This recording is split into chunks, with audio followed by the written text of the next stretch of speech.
नमस्कार दोस्तों, वंदे मातरम। आज हम लोग वेलकम करने वाले हैं मिस्टर वरुण सैनी का। And Varun Saini has been selected recently at the post of assistant district attorney in the Haryana state. And इनकी जो स्टोरी है that is very inspiring. And I believe कि अगर आप लोगों ने इनका इंटरव्यू पूरा देखा तो एटलीस्ट जो आपके लाइफ में जो डिमोटिवेशन आते हैं, बीच में जो डिप्रेशन आते हैं, बीच में जो हम लोग एक लॉन्ग जर्नी होती है तैयारी करने की, कभी इंसान फिल्म से फेल हो रहा है, कभी मेन से फेल हो रहा है, या हम लोग छोटी छोटी दिक्कतों से परेशान हो जाते हैं, कई बार छोड़ भी देते हैं, कई बार समटाइम्स वी स्विच कि we are going for that वोकेसी or we are going for the business like this. तो उन ऐसे सभी भाइयों के लिए, ऐसी सभी बहनों के लिए, दोस्तों के लिए इनकी स्टोरी बहुत इंस्पायरिंग होने वाली है। And we are going to discuss about all journey till his final selection. So please see this interview till the end and let's welcome Mr. Varun. Very soon he is going to join as assistant district attorney. This is like ये post ऐसी होती है, समझ लीजिए जैसे दिल्ली में, UP में या अदर स्टेट में प्रोसिक्यूटर्स की होती है, assistant public prosecutors. The only difference is that in Haryana इस पोस्ट को हम बोलते हैं ADA, assistant district attorney. He may be serving as the public prosecutor, assistant public prosecutor, or he may be dealing in any department like education department, like transport department. In any department he may be dealing with the legal affairs of that. Other states में ऐसा नहीं होता है, हरियाणा में ऐसा होता है, हरियाणा की स्पेशल जॉब है ये। So let's begin with the Varun. तो Varun, first of all I would like to know about your family. Who are in your family? कौन कौन है आपके लाइफ में, जीवन में, परिवार में? Sir, mummy papa. पापा तो 2013 में एक्सपायर हो गए थे एक्चुअली। और हम टोटल 7 भाई बहन हैं। मेरी 6 बड़ी सिस्टर्स हैं और सबसे छोटा मैं हूँ सर। 7 भाई बहनों में सबसे छोटे हो आप। जी और सर। आप बता रहे हैं आपके फादर की डेथ कब हुई? आपके फादर की 2013 में एक्सपायर हो गए थे सर पापा। 13 में एक्सपायर हो गए जी। हैं। 2013 में आपके फादर की डेथ हुई है और आपने फाइनल सिलेक्शन लिया है 2023 के एंड में। तो जी इट्स सर। ऑलमोस्ट 10 ईयर्स, जी 10 सर। साल तक। तो 10, उस समय क्या उम्र रही होगी आपकी? सर मैं एक्चुअली 17 साल का था उस टाइम और 12th स्टैंडर्ड में था। और जब पापा की डेथ हुई तो उसके 10 दिन के बाद ही मेरे एग्जाम थे सर, 12th स्टैंडर्ड के। 12th के फाइनल एग्जाम थे? जी सर। ओके। तो फिर तो बड़ा मुश्किल रहा होगा उस समय। जी। काफी डिफिकल्ट समय था सर वो। तो उस समय ऐसा नहीं हुआ कि एग्जाम छोड़ दो, कुछ इस तरीके से कुछ? नहीं सर, एक्चुअली फिर मम्मी ने कहा था कि ठीक है, जो हुआ उसको हम रोक तो सकते नहीं, लेकिन हम्म। जो साथ में सपने देखे थे पेरेंट्स ने और मैंने, तो यूँ बोले कि अब तुझे एग्जाम देने चाहिए और आगे जो हमने डिसाइड किया था उस पे फोकस करना चाहिए। तो उसमें क्या डिसाइड किया था आप लोगों ने? सर, पापा और मैं, जब पापा एक्सपायर होने वाले थे उस आसपास ही ये डिसाइड किया था कि मैं खुद एज जुडिशियल ऑफिसर की प्रिपरेशन करूंगा सर। Judicial judicial. ऑफिसर की तैयारी करेंगे? जी तो सर। 12th क्लास में ही आप लोगों ने, आपने ये सोच लिया था, है ना? हाँ। जी सर। ये तो बहुत बड़ी बात है। तो 12th क्लास में कितने परसेंट मार्क्स आए आपके? सर मैं वो स्टूडेंट रहा हूँ स्कूल टाइम में जो बैक बेंचर्स होते हैं, उस टाइप का स्टूडेंट रहा हूँ मैं। तो एक ग्रुप होता था हमारा जो 60% के आसपास का, जो लड़के होते थे उनका मैं लीडर हुआ करता उस टाइम पे, क्योंकि उस अच्छा। ग्रुप में सबसे ज्यादा 60% के आसपास मेरे ही नंबर आया करते थे। तो अच्छा। इतने ही नंबर है सर, ट्वेल्थ ट्वेल्थ स्टैंडर्ड में? में। ये तो जी। ये अच्छे नंबर है। ये तो अभी रिसेंट ट्रेंड शुरू हुआ है कि 80%, 90% या 95% प्लस में। एक जी। टाइम था जो 60% प्लस का मतलब फर्स्ट डिवीजन आपकी आ गई है तो अच्छी आई है। जी। तो उसके बाद में फिर कहाँ से कैसे जर्नी शुरू हुई आगे की? उस टाइम सर वो थोड़ा पीरियड डिफिकल्ट था, तो एक नहीं, सब्जेक्ट में। मैं ये एज्यूम इस प्रकार कर पा रहा हूँ वरुण, कि जी जब सर। मेरे पापा की डेथ हुई थी मैं भी खुद को नहीं संभाल पाया था। मैं तो काफी बड़ा था आपके उसमें, मेरा जी। वो टाइम भी निकल गया था जो स्टडी वाला जी। टाइम होता है। और काफी दिनों तक कि आज तक मैं कई बार खुद को नहीं संभाल पाता हूँ। जी। और अगर उस बच्चे की मेंटल अगोनी, मेंटल जो पेन है उसमें समझा जा सकता है कि इसका बोर्ड के एग्जाम हो, और फादर की जी डेथ हो रही हो, जी बहुत बड़ी बात है ये। मतलब यू आर सही में brave child in that case, you can say like this. Sir, बहुत मेरी बड़ी मम्मी बात को है। इस चीज का मैं क्रेडिट देना चाहूंगा सर, क्योंकि अच्छा। उन्होंने ही उस टाइम सब कुछ संभाला, जो हालात थे उसको सब ठीक किया। तो इस चीज के लिए क्रेडिट सर, जो आज कुछ मैं हूँ। तो मेरे पेरेंट्स, ठीक है पापा तो 2013 में चले गए थे, लेकिन सबसे ज्यादा जो क्रेडिट आज जो मैं कुछ भी हूँ, मेरी मम्मी को इस चीज का क्रेडिट देना चाहूंगा सर। मानना पड़ेगा आपकी मम्मी को। तो क्या वो ही वर्किंग है? नहीं सर, वो हाउस वाइफ है। तो हाउस वाइफ है। और जो आपकी बड़ी बहनें थी, वो भी पढ़ रही होंगी नेचुरली उस समय? उनकी सर मैरिज हो गई थी लगभग सभी की ही उस टाइम अ- तक। अच्छा पापा जब, पापा कर गए सबकी मैरिज। अच्छा तब तक सबकी शादी हो गई थी तब तक? जी सर, जी सर। ओके। तो फिर आपने ट्वेल्थ के बाद में कहाँ पर एडमिशन लिया? सर फिर मैंने डेली अप डाउन करना शुरू किया भिवानी से रोहतक। रोहतक में वैश कॉलेज ऑफ लॉ है, वहां से एलएलबी किया सर मैंने। ये 5 ईयर कोर्स था आपका ये? जी सर, 5 ईयर कोर्स था। कौन सा कॉलेज बताया आपने? वैश college of law sir. Vysya college of law. तो जी कैसा कॉलेज है, वहां पर कैसे पढ़ाई होती थी? सर, ठीक था सब कुछ। पहले अच्छा, नहीं 2 साल तो जनरली, सर। जनरली मैंने देखा है, देखिए कि कई बार बहुत सारे कॉलेज ऐसे भी हैं, एवरीवन नोज, कि जहाँ पर अटेंडेंस का उतनी जरूरत नहीं पड़ती है। कभी गए कभी नहीं गए कॉलेज में, ऐसे भी काम चल जाता है।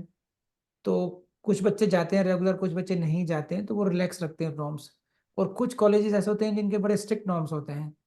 तो ये कॉलेज क्या ऐसा था कि जहाँ पर स्ट्रिक्टली जाना कंपलसरी था सबका? सर दोनों ही टाइप का था, स्ट्रिक्ट भी था, वो अपने ऊपर है हाँ, तो सर, जो स्टूडेंट आना डिफिकल्टी। चाह रहे हैं वो स्टूडेंट वहां पर आते थे यहाँ पर ना? जी जी सर, मैं डेली बेसिस पे ही क्लास अटेंड किया करता सर। अच्छा। तो जी। आप रेगुलर रहे हैं उसमें आपने? हाँ जी, हाँ जी, रेगुलर था सर। ओके। तो ये जो टाइम रहा होगा फिर भी, एक जैसे फादर नहीं है, एक सपोर्ट, फादर एक बहुत बड़ी सपोर्ट होती है, वो आपके पास नहीं थी उस समय। तो उस समय व्हाट केप्ट यू मोटिवेटेड कि हाँ भाई आपने उस तरह बढ़ना है आगे को? कभी ऐसा लगा कि भाई कुछ डिप्रेशन आए उस समय लाइफ में आपके? नो डाउट सर, वो डिफिकल्ट टाइम तो था, ये तो ठीक है बात। लेकिन सर, वो उस चीज से निकलना भी जरूरी था उस टाइम, क्योंकि अगर उसी चीज को लेके बैठे रहते मैं और मेरी मम्मी, तो शायद आज इस यहाँ पे जितना भी अभी तक हुआ है सर, वो ना हो पाता। तो अगर वो ही चीज मन में बिठा के हम रखते, तो शायद मैं कुछ कर भी नहीं पाता उस टाइम सर। एग्जैक्टली exactly, बहुत वेल सेड। एक्चुअली मैं यही कन्वे करना चाह रहा था। जो स्टूडेंट्स मैंने, स्टूडेंट्स ऐसे देखे हैं जिनकी लाइफ में कहीं कोई प्रॉब्लम नहीं है, और यही उनकी सबसे बड़ी प्रॉब्लम है। They are from very well to do family, बहुत अच्छी फैमिली से आते हैं, दिल्ली में रहते हैं, कोचिंग करते हैं, अच्छे जगह पीजी में, बहुत कंफर्टेबल जगह रहते भी हैं।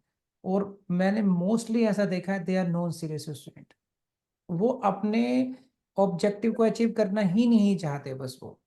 और उनसे अगर कभी बात करो आप, तो उनके पास कोई ना कोई बहाना होता है, कोई ना कोई प्रॉब्लम जरूर होगी। छोटी मोटी प्रॉब्लम में वो लोग फंसे रहेंगे। तो ऐसे लोगों को ये समझना चाहिए कि एक स्टूडेंट आपके सामने है, जो स्टूडेंट अपना, फादर का लॉस हुआ, ट्वेल्थ का एग्जाम, बोर्ड का एग्जाम दिया, फिर फादर के ड्रीम को पूरा करने के लिए लॉ में एडमिशन भी लिया है, मदर भी हाउस वाइफ है, वर्किंग नहीं है। तो इकोनॉमिक कंडीशन आप ऐसा नहीं समझ सकते कि बहुत लेविश रहेगी, कम से कम उस तरीके से।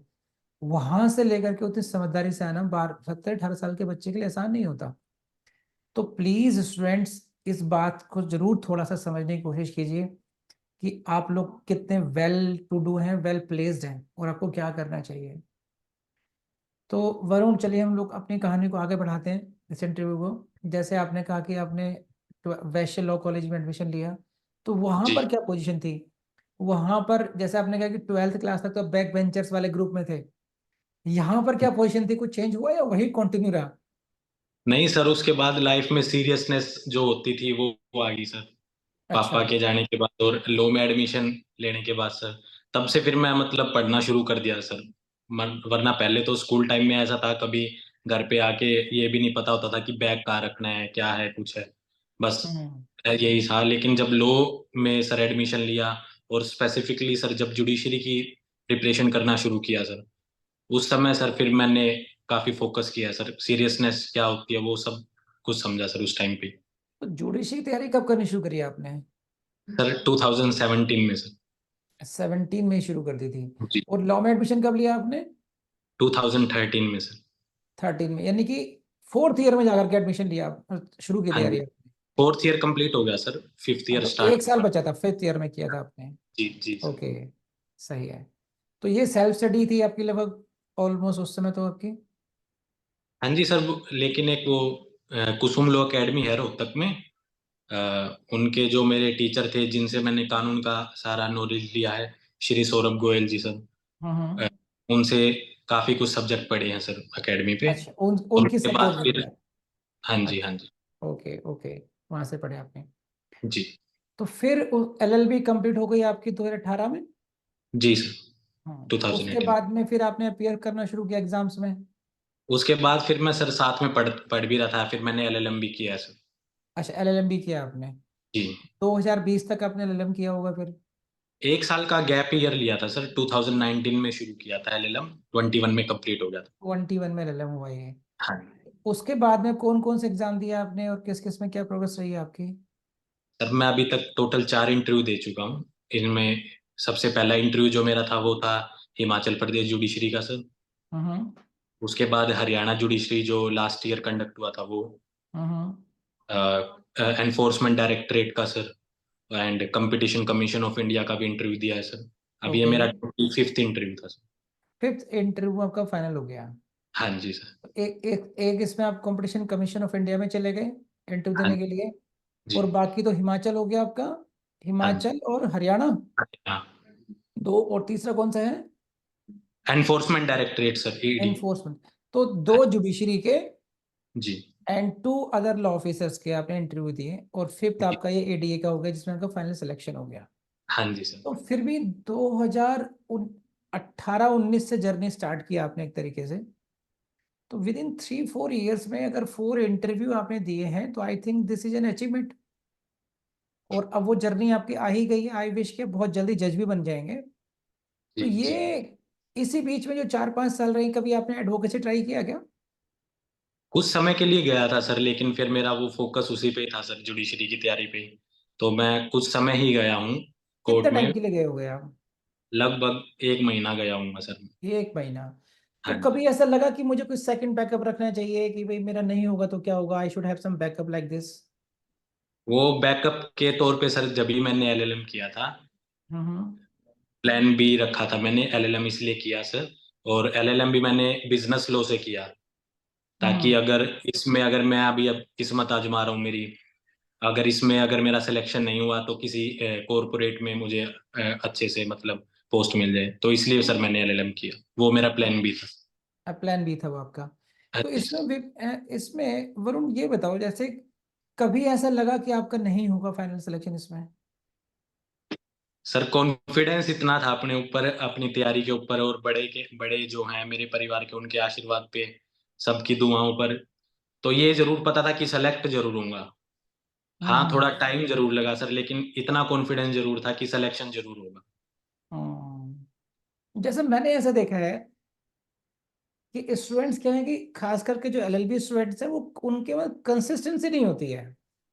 आज वो तैयारी कर रहे हैं, कल को फिर वो साइलेंट मोड में चले गए, या फिर वो स्विच कर गए, वो एडवोकेसी में चले गए। फिर सडनली कोई एग्जाम आया, नोटिफिकेशन आया, वो फिर तैयारी में लग गए। तो मुझे लगता है कि उनकी जो स्विचिंग है उसकी वजह से फेलियर्स बढ़ जाते हैं। आपका क्या कहना है इसमें वरुण? सर वो एक इंग्लिश में है ना सर कहावत, problem is the mother of invention. हम्म तो सर वो मेरे ऊपर अच्छे से लागू हुई है सर, कि जैसे जैसे प्रॉब्लम आती गई उसके साथ साथ मैं तैयारियां भी करता रहा। एक समय ऐसा भी था सर कि मैंने घर भी छोड़ना पड़ा था मुझे। तो मैं भिवानी छोड़ चुका था घर अपना, और रोहतक मेरी जो सिस्टर हैं उनके घर पे शिफ्ट हो गया था, क्योंकि जब उस टाइम तैयारी कर रहा था तो वहीं पे ही रहा करता था मैं। तो ऐसा क्यों, प्रॉब्लम आई घर क्यों लेकिन। छोड़ा? हाँ जी सर। घर क्यों छोड़ना पड़ा? ये प्रिपरेशन के चक्कर में सर, और थोड़ी अच्छा। वो फाइनेंशियल कंडीशन भी अच्छी नहीं थी, तो हम्म इसलिए फिर घर छोड़ना पड़ा था सर। हम्म। हाँ जी, तो फिर मैं रोहतक रहा सर उस टाइम पे, और तैयारी में ही फुल फोकस था सर मेरा। डिटर्मिनेशन लेवल खुद ही कैंडिडेट बनाएगा सर। हम्म। क्या सजेस्ट करोगे आप अभी जो एस्पिरेंट तैयारी कर रहे हैं उनको, आपका क्या कहना होगा उनके लिए? जो आपका ऑब्जेक्टिव है, जो जो भी स्टूडेंट हैं, एस्पिरेंट हैं, उससे भटकिए मत। और बहुत सी चीजें हैं जो भटकाएंगी आपको। ये तो है वरुण, खुद को इंस्पायर करना पड़ेगा, खुद से डेडिकेशन रखना पड़ेगा। तो जैसे अब लोग हम लोग आए थे एग्जाम की प्रिपरेशन पे, कुछ जैसे प्रीलिम्स के लिए कुछ टिप्स देना चाहेंगे, क्या तैयारी होनी चाहिए, किस तरीके से करनी चाहिए? सर जैसे कि हम सबको पता है कि दो तरीके के लॉ हैं मेनली जो सिलेबस में है, सब्सटैंटिव और प्रोसीजरल। तो हम्म। मेरा हमेशा फोकस पहले यही था कि मैं पहले सब्सटैंटिव लॉज कंप्लीट करूं। उनके साथ साथ जैसे जैसे जो जो सब्जेक्ट करता है, स्टार्टिंग में करता था इंडियन कॉन्ट्रैक्ट एक्ट से हमेशा ही। तो उसके साथ जैसे ही बेरेक्ट किया, बेरेक्ट करने से पहले भी मैं उसके पहले एमसीक्यूज किया करता था सर। और फिर एमसीक्यूज कंप्लीट होने के बाद फिर सर बेरेक्ट पे फोकस हुआ करता था। ऐसा क्यों तो करते थे? क्योंकि सर बहुत सी चीजें ऐसी हैं जो हमें है ना उस टाइम पे अगर बेरेक्ट पढ़ते हैं ना तो हमारा ध्यान नहीं जा पाता उस चीज पे। और वो इम्पोर्टेंट भी हो सकती है, लेकिन एमसीक्यूज करते हैं तो पहले उस पे फुल कंसंट्रेशन रखा जा सकता है सर। तो इसलिए मेरा हम्म। रीजन ये था कि मैं पहले एमसीक्यूज किया करता था, उसके बाद मैं बेरेक्ट करा करता था सर। एग्जैक्टली मैं अपने स्टूडेंट्स को हमेशा ये बोलता हूँ कि आपने कोई एक्ट पढ़ा है या नहीं पढ़ा है, एटलीस्ट अपने खाली टाइम में आप लोग एमसीक्यू देखते रहो। जी। एटलीस्ट एमसीक्यू में आपके माइंड में वो क्वेश्चंस आ जाएंगे, जब आप पढ़ेंगे तो आप उनका आंसर सर्च करेंगे, अरे ये तो हमने वहां पे देखा था क्वेश्चन, इसका आंसर यहाँ पर है। तो इससे हमारी जो स्टडी है वो और इंटरेस्टिंग भी हो जाती है और इफेक्टिव भी हो जाती है। जी। हम लोग फोकस कर पाते हैं जो इंपॉर्टेंट एरियाज हैं। जी। लेकिन स्टूडेंट्स के साथ दिक्कत क्या है कि वो एमसीक्यू को एक रिचुअल की तरह से करते हैं, बस एग्जाम से पहले करेंगे, कुछ दिन पहले क्या भागम भाग में उनको लगता है कि काम बन जाएगा। ये सबसे अच्छा तरीका है कि इफ पॉसिबल किसी भी सब्जेक्ट को करने से पहले उसके एमसीक्यू एक बार पढ़ डालो ऐसे ही। हाँ जी। उससे आपको आइडिया लग जाएगा कि इंपॉर्टेंट एरियाज क्या क्या हो सकते हैं। जब आप पढ़ेंगे तो आपको इंटरेस्ट बनना शुरू हो जाएगा, आप रिलेट कर पाएंगे, इसका क्वेश्चन, इसका आंसर यहाँ पर आया है, ये क्वेश्चन मैंने पढ़ा था पहले कभी। तो ये तो बहुत अच्छी ट्रिक है आपकी ये, कि हाँ पहले जी। एमसीक्यू पढ़ लेते हैं, पहले सब्stantive लॉज पढ़ लेते हैं। हाँ जी। उससे और क्या ऐड करेंगे वरुण? उसके बाद में सर जब सब्सटैंटिव लॉज कंप्लीट हो जाते हैं फिर मैं प्रोसीजरल लॉज पर फोकस किया करता था सर। ओके। हाँ जी। तो यही था सर मेरा तो। और लेकिन हार्ड वर्क के साथ साथ स्मार्ट वर्क भी किया सर। प्री पहले जो दिए मेरे रुके सर, एक दो प्री रुके, क्योंकि उस टाइम मैं सिर्फ हार्ड वर्क किया था। स्मार्ट हाँ, वर्क करना भी जरूरी है सर। कि स्मार्ट वर्क जैसे कैसे? कि उसका एग्जांपल जैसे सर सीपीसी में है, टाइम रिलेटेड बहुत सारे प्रोविजंस हैं कि किसी में समन्स के लिए इतना टाइम है, रिटर्न स्टेटमेंट के लिए इतना टाइम है। तो मैंने सर पहले सिर्फ हार्ड वर्क किया था, तो मैंने एक अलग से पेज पे नहीं लिख रखा था वो टाइम रिलेटेड प्रोविजंस। तो फिर एक दिन टाइम रिलेटेड प्रोविजंस को एक अलग पेज पे नोट कर लिया। तो वो हम्म। मेरा स्मार्ट वर्क हो गया सर। क्योंकि हम्म। हर जुडिशरी के उस टाइम पे सर दो से तीन क्वेश्चन हमेशा ही आया करते थे टाइम से रिलेटेड। तो हम्म। ये hard work plus smart work दोनों साथ में कॉम्बिनेशन करा सर, जब जाके हम्म। फिर वो हम्म। सक्सेस। Right, very good. हम्म। तो उस तरीके से हम लोगों को थोड़ा स्मार्टली काम करना ही चाहिए इसमें। जी। और मेंस के लिए क्या करा फिर आपने? मेंस के लिए सर सबसे पहले तो मैं इनके प्रीवियस ईयर के वो लाया मैं बुक। हम्म। प्रीवियस ईयर मैंने देखे कि माइंड में एक इमेज क्रिएट हो जाए कि ये किस तरीके के क्वेश्चंस पूछे जा सकते हैं। हम्म। पिछले जो प्रीवियस ईयर 4-5 साल के पहले क्वेश्चंस पढ़ा करता सर, फिर मैं उनको लिख के देखता था। ओके। फिर लिखने के बाद फिर इतना ही काम नहीं सर, फिर उनको चेक भी करवाया करता मैं, मेरे जो सर हैं सौरभ गोयल जी। और हम्म। फिर वो मुझे मेरी कमियां बताते हैं कि इस आंसर में इस तरीके से लिखना चाहिए, इस तरीके से नहीं लिखना चाहिए। फिर मैं हम्म। वो जैसे वो चेंजेस बताते फिर वो लिख के मैं फिर से दोबारा चेक करवाया करता। जब तक वो उस लेवल तक का आंसर नहीं हो जाता मेरा, जिस लेवल का चाहिए जुडिशरी में, तब तक मैं सर लिखता चेक करवाता, लिखता चेक करवाता। और जैसे ओके। ही वो लेवल पे आ जाता तो जो मेरे सर हैं वो मुझे बता दिया करते हैं, हाँ अब राइटिंग स्किल्स जो हैं वो सही हो गई। तो ये अच्छा। मेन होता सर मेरा। Very good, very good. चलिए, और इंटरव्यू के लिए आपने क्या किया? इंटरव्यू के लिए सर कुछ खास तो किया नहीं, बस कॉन्फिडेंस बहुत रखा सर मैंने इस बार अपने ऊपर। जो पहले जो इंटरव्यू जो मेरे रुके, हिमाचल जुडिशरी का लगा लो चाहे हरियाणा जुडिशरी का, उस समय मैं थोड़ा लैक कर रहा था सर कॉन्फिडेंस को। हम्म। तो इस बार मैंने अपनी गलतियों से सीखा और मैं इस समय इस टाइम जो मैंने इंटरव्यू दिया उसमें मैंने मेरा कॉन्फिडेंस लैक नहीं किया सर। वो मैंने मेरा पहला इंटरव्यू ऐसा गया जो मैं बहुत अच्छा हुआ है, हद से ज्यादा। ओके। जी।